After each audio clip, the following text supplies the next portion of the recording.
Shalom, giving all praise to Yahweh, Shem Yahshai, Bashem, Rakakwadash. Shalom to the 144,000 and the rest of the elect out there. Shalom to you all. Anyway, I'm going to entitle this video, Ben-Yehuda says the real Hebrew is Arabic. So I was looking for something to speak on. There was a video put up by Apostle Rhyme Lab, going back and forth, going into the temple, whether there's going to be actual physical temple or not in the kingdom of heaven. Don't get me wrong. There will be buildings in the kingdom. We don't know the exact specifications as to whether the Most High is going to deal with us directly through the Spirit, and there's no place to go. Well, the scriptures tell you in Revelation chapter 21 that the Spirit of the Most High, Yahweh Bashem Yahushua, will be amongst men, meaning amongst us. So whether or not you need an altar or a temple, we will ultimately find out, because we are the temple. So that's ongoing. But like I said, I was looking for a subject to get into.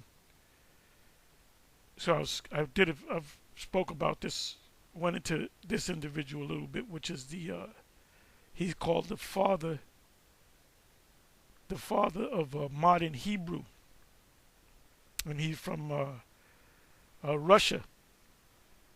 He's from the Russian Empire. You know what I'm gonna do? Let me do this.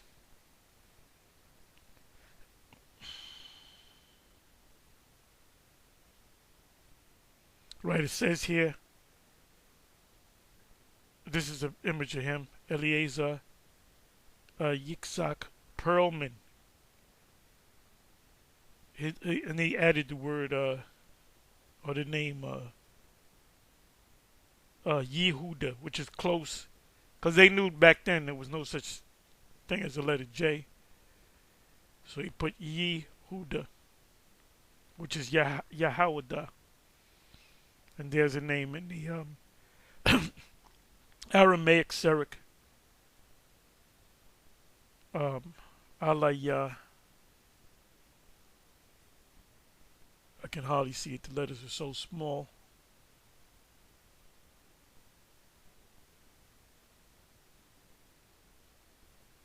Alaya Izar Bun, meaning son of. And here it is, Yehuda. Yahawada, I'm sorry. Yahawada.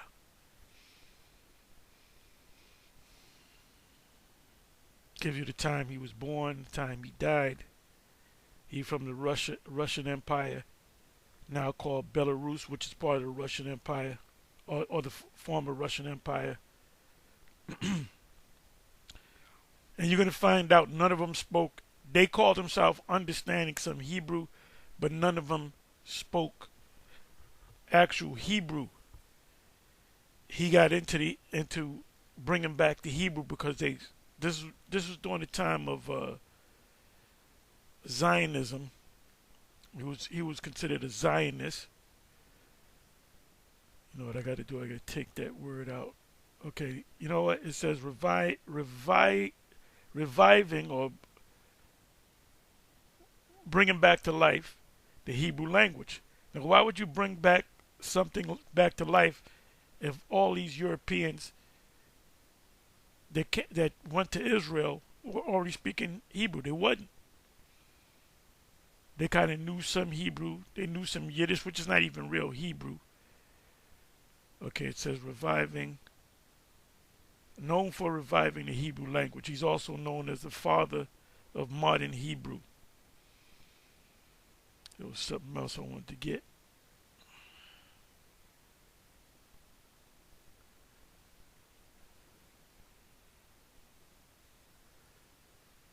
Bear me for a minute.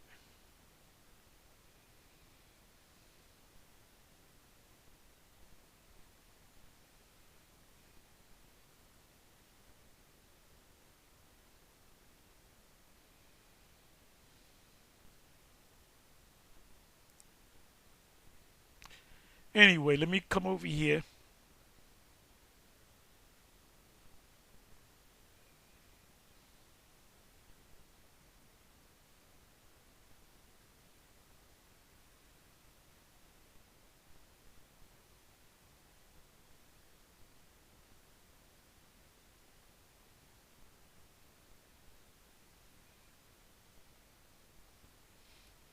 Let me read this here. No, I'm sorry. Let me go here.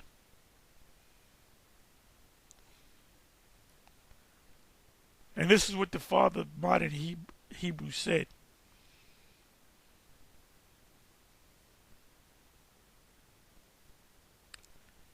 Okay, revival of the Hebrew language. If he had to revive it, that means it was dead.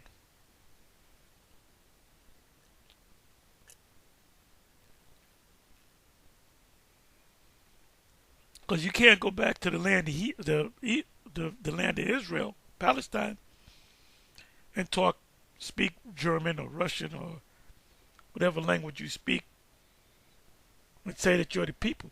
You got to speak the language of if you're the people, you got to speak the language of the people.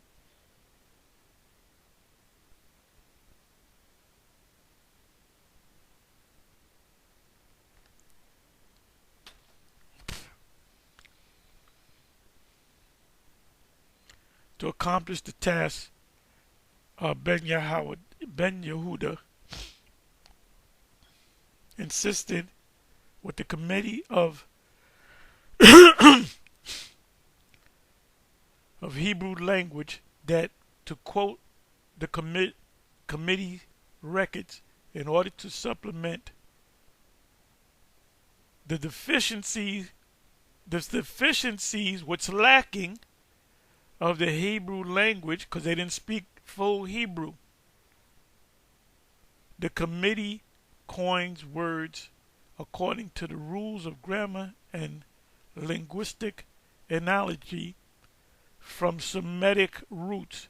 So they had to build the language back up. The language, the Hebrew that they speak is something that came up by this guy, Yitzhak Perlman, or Ben-Yehuda.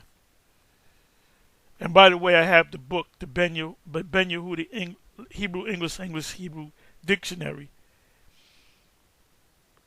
And in that book, you got a vocab Malone saying that made up language, the ancient Hebrew is made up. Well, guess what? It's in the book.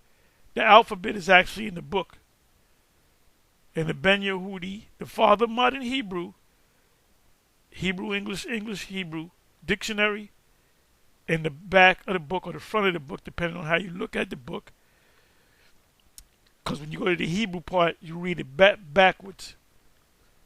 You know how you open the book and it goes from right and you turn the page, it goes to left. But when you go to the Hebrew part, you got to turn the book the other way around and it goes from left to right, and you're reading from right to left.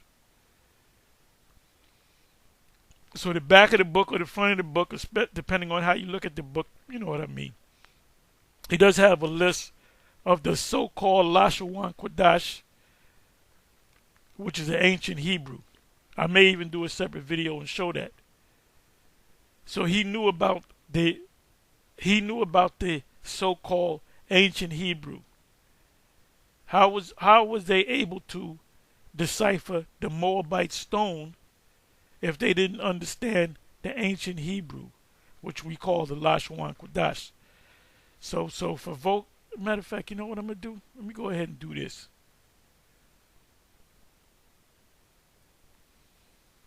See, if you're gonna say you're the people, you gotta dress like the people, you gotta speak their language, you gotta eat their food. And then Vocab Malone said the Israelites or the Jews, they never lost their nationality. They never lost who they were. That's bullshit, man. If they never lost who they were, then they would have been speaking a language all throughout Europe, all throughout Russia, all throughout Germany. Why would there be a need for a Yitzhak Perlman, a Ben-Yehuda, father of modern Hebrew? So you got to cover your ass. If you say you're the people, you got to speak the language of that land, which they were not the people. They were Edomites. And some of them are Jake. Okay, where did I say I was going to go?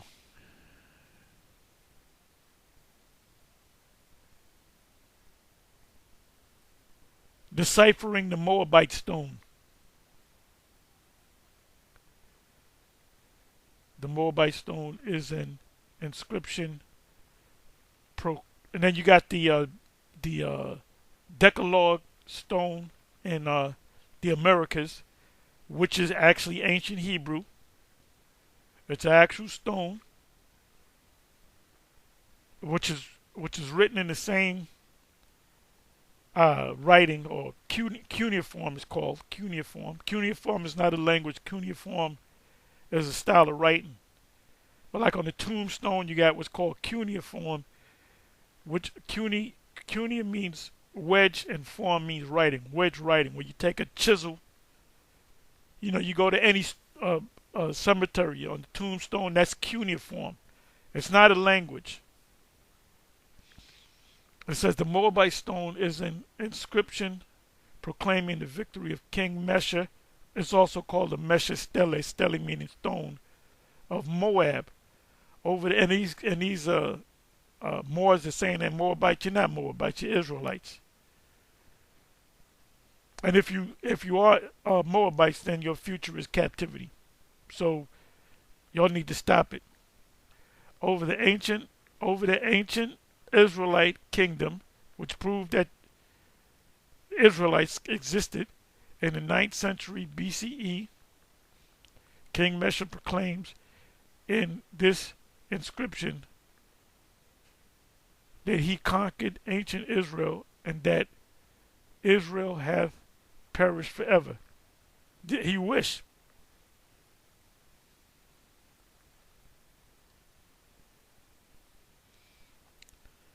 I wanted to get the cipher, but it didn't come up.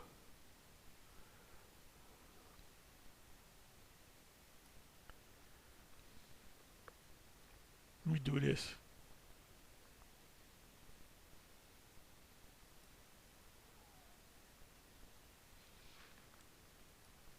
What language is the Moabite stone written in? Hebrew. Hebrew. Hebrew. According to study.com, Mesha describes the places he has built, the other places he has conquered, and the people he rules over with the help of his god, Kamash Chemos. The stone's text is originally written in a Phoenician script in the Moabite dialect of Hebrew. A Phoenician script in the Moabite dialect of Hebrew, because the Moabites spoke Hebrew, the Ammonites spoke Hebrew, the Edomites spoke Hebrew, because they were from the same region. Remember, Israel was up top in the north. South, you had Moab, Ammon, and then you had Edom. So they spoke, and Canaan, they also spoke Hebrew. So they're telling you right there that that's Hebrew. Let me do this.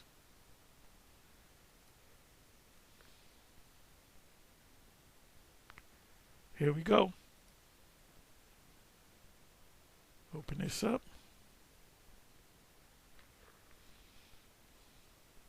Look at that. That's the way that's the Lashon Kodash. We call it Lashon Kodash. They call it ancient Hebrew. So the Hebrew that the 48ers read are not ancient Hebrew, but Yitzhak Perlman knew that before the so-called Assyrian writing, that this was the ancient Hebrew. It's written in his book. You should buy that book, Vocab Malone. See right here, it's Yah Yahweh. It mentions Israel. If we look at the whole stone, and Yahweh is the name of the Most High. And then in this, on this stone, he mentions Chemash Chemos, which is Chemosh, the god of the Moabites, how the god of the Moabites gave us the power to defeat the Israelites.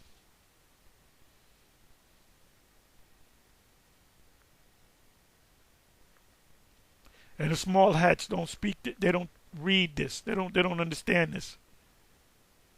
This is the actual Hebrew.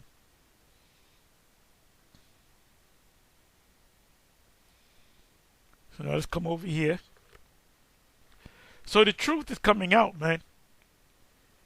Them Europeans that went down into the land of Israel and said they were the people, they didn't know the language.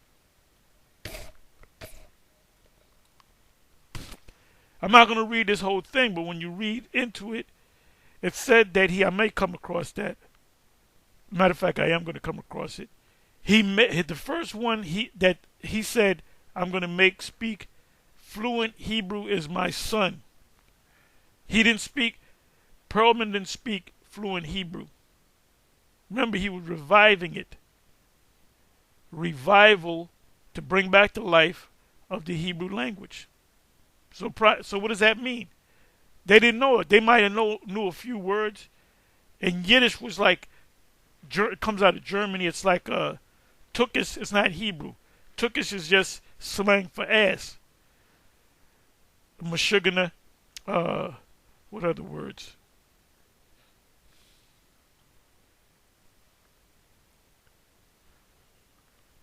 So they had to learn it. It says revival of the Hebrew language.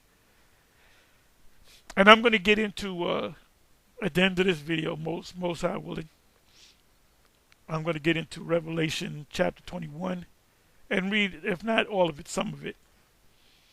I'll show you that the Most High, that we're the temple, first and foremost. Whether there's going to be an actual building there, the inner temple and the outer temple for the outer temple for the heathens, because they're going to have to worship too. When they come up under the part of the laws, is worshiping the Most High. So these other nations are going to have to call on the name of the Most High, Yahweh, Yahweh Shai. So it says revival of the Hebrew language. To accomplish this task, Ben-Yehuda insisted that with the committee of the Hebrew language that, to quote the committee records, in order to supplement or help or add to, you get sick, you need supplements to build you back up, right? So you have part of the language, you need words to build the language. You need more words for the language to become a complete language. In order to supplement the deficiencies, what is a deficiency? If you don't take vitamin C in your food, you would suffer from the disease of scurvy. With people that died of scurvy on the high seas back in Europe during this, 1700s, I would say. I got to go into it. And there was people that would get sick and die, and they didn't know. Then somebody discovered, that's a whole other topic, that is a vitamin C deficiency. So there's a term, and the term is limey. What's up, mate? How you doing, limey? A limey means lemon. It means a lemon. So what they did was they carried lemons and maybe even oranges on the ship. So when they felt sick, they would suck on the lime or the lime or the lemon, and that would like that like I said, that's a vitamin C deficiency. So they had to find out. So if you deficient in something, you can get sick, and if you continue to be deficient in that particular thing, you can die. So they needed deficient. They needed to add words to make a complete language, because they never had the complete language. Even Perlman never spoke Hebrew when he was in college. He said in order to supplement the deficiencies of the Hebrew language, the committee coins words. Listen to this. Coins words according to the rules of grammar and linguistic analogy from Semitic roots,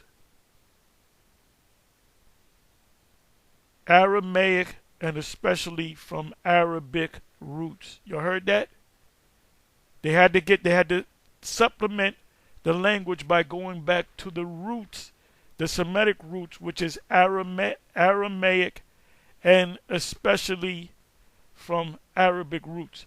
Aramaic writing is if you buy a Torah, that form of writing, that's Aramaic.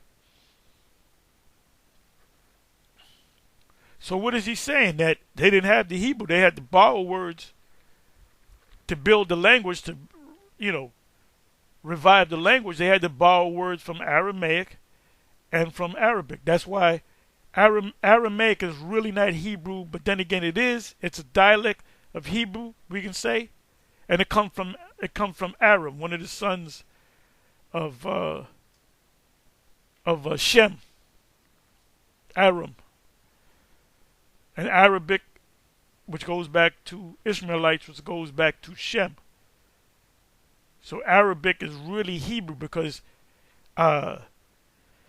Ishmael, the firstborn son of Abraham, what language did he speak? Did he speak Arabic? No.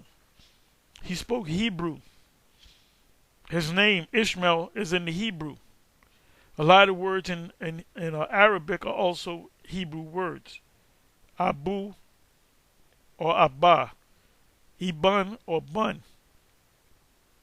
Aisha or Ayasha. Aisha means woman. I even asked Arabic, how do you say woman in Arabic? He said Aisha. Aisha. In the Hebrew, it's Ayasha. Ayasha. They'll say Salamu Alaikum. The Lord said to the disciples, Salam Alaikum. He said, Shalom Alaikum. He said, peace be to you. Which in the Hebrew is Shalom Alaikum. Alaikum. Which means peace be to you all. So they didn't know the Hebrew. They didn't understand the complete Hebrew. This was the key guy. It says in 1903, Ben-Yehuda, showing you that they knew that there was no J. So when they call themselves Judah, when they really try to call on the name, they'll say, or the name of the tribe, they'll say Yehudi or Yehuda.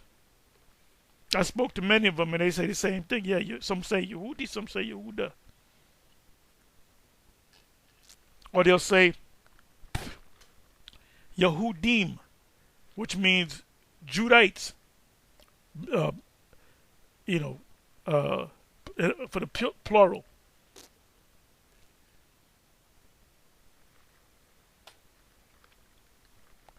Along with many members of the second Aliyah, supported Theodore Herzl's Uganda scheme proposal. Ben-Yehuda, which is Yitzhak Pearl, raised his son Ben Zion, meaning son of Zion, entirely in Hebrew. Where do you get the complete Hebrew from? Like I said, they had to borrow words from the Aramaic and from the Arabic. So who on the planet Earth was speaking Hebrew? The Ishmaelites, the Palestinians.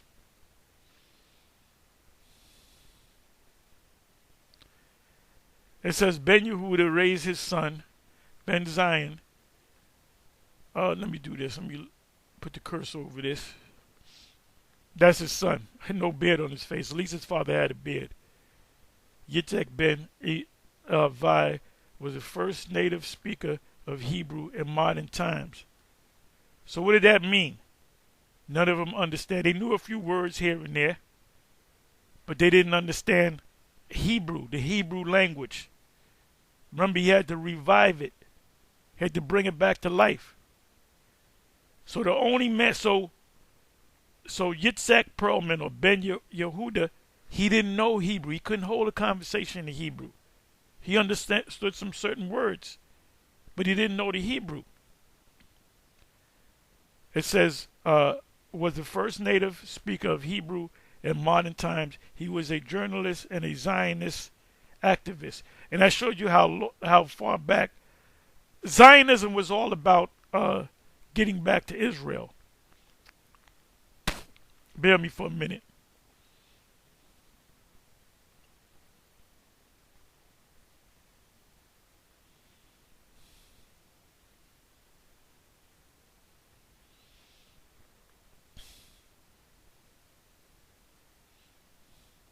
And this is not my information. Okay, entirely in Hebrew. He did not allow his son to be exposed to other languages during childhood because he wanted them. He said, if we're going to be the people, we got to be able to speak the language fluently. And even berated his wife for singing a Russian lullaby. His son thus became the first native speaker of Hebrew in the modern times. Ben-Yehuda later raised his daughter, Dola, entirely in Hebrew as well. So they were the only two that was able to speak fluent Hebrew. Let me see some native speaker. Yeah, native speaker, first language, native tongue, mother tongue.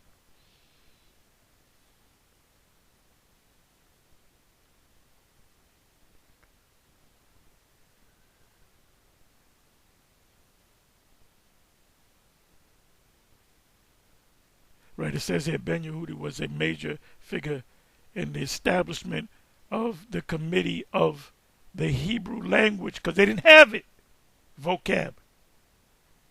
Later, the Academy of Hebrew Language.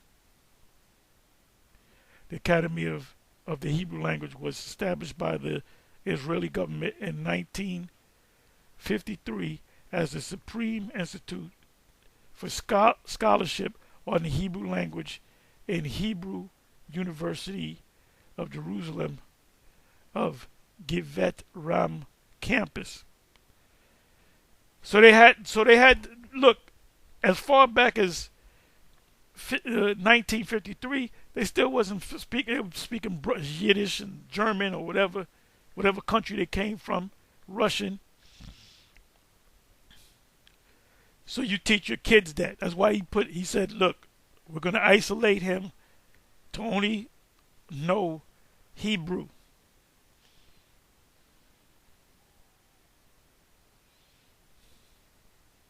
There it goes. It says the Ben-Yehudi Dictionary, which I have a copy of that. It's a pocket size.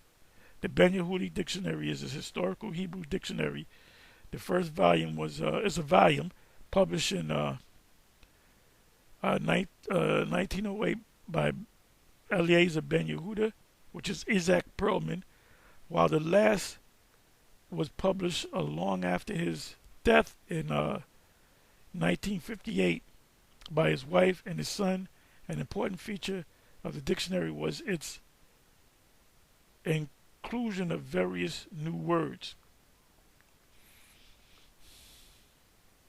Like there's no word for television. Like if you look up the word television in the Hebrew, they would phonetically spell it out in the Hebrew. So it'd be something like, I gotta find it, but how it's written. Like the word would be terwa, something terra vision or something like that. But it'll sound like you can take television and write it in Hebrew, but it doesn't make any sense. I hope you all understand what I'm talking about. It says, and he became known as the reviver. What does it mean to revive something? Vive meaning to bring back to life. Bring back, vive. If it was dead, was anybody speaking it? No. The first one that spoke it, the first two was his son and his daughter of the Hebrew language, despite opposition to some of the words he coined. He had to add words to it. Many of these. So if these were the people, if they were in Europe, weren't they still speaking the language? No. Words had become part of the language, but others never caught on. Ancient languages and modern standard Arabic were major sources for the Ben-Yehuda and the committee. Let me read that again. Ancient languages, that's why in this book he puts the ancient Hebrew, which we call Lashon Kadash, and modern standard. And what we're teaching you is, this is what you learn. Look, we have academies, on the web. You're learning things. Were major sources of Ben-Yehuda and the committee, according to Joshua Blur, quoting because if they were speaking the right language, his name wouldn't be Isaac Perlman. It would be Isaac Bun Yehuda Bun Yeshua Bun Israel Bun Yeshua Allah. Right? It wasn't. Quoting the criteria insisted on by Ben-Yehuda in order to supplement, there goes the word supplement, the deficiencies of the Hebrew language. The committee coins words according to the rules of grammar. I read this already. From Semitic roots, Arabic. Listen at that. He had to go back to the Aramaic, Canaanite, because the Canaanites were speaking Hebrew, Egyptian, which is a completely different language, ones, and especially from Arabic roots. Concerning Arabic, Ben-Yehuda maintained inaccurately, according to Blur, that Arabic roots are ours. The roots of Arabic were once a part of the Hebrew language. So what they're saying is, what is this man saying? He's saying that the Arabic people speak actual Hebrew. Lost. This was ours, so we got to get it back. So when you got people calling themselves speaking Hebrew, they're really speaking Arabic. A modified form of Arabic. Lost, that means they didn't have it. And now we have found them again. So you read that right there, they're saying the Arabic people were speaking it, but they stole it from us. Not so many words. So we had to get it back. And the same thing with Brazilian Jiu-Jitsu. Brazilian Jiu-Jitsu came from Japan, and the Japanese lost the art of Jiu-Jitsu because it was a Japanese businessman that came to Brazil, and the Gracie clan took a man and helped them establish business, and for return he said, I'm going to teach you the ancient art of Jiu-Jitsu, which was dead in Japan.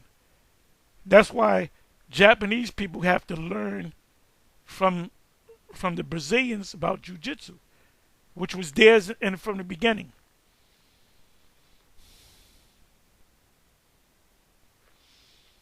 Anyway, I just wanted to cover that. Anyway, with that, I'm going to say shalom. On to the next one.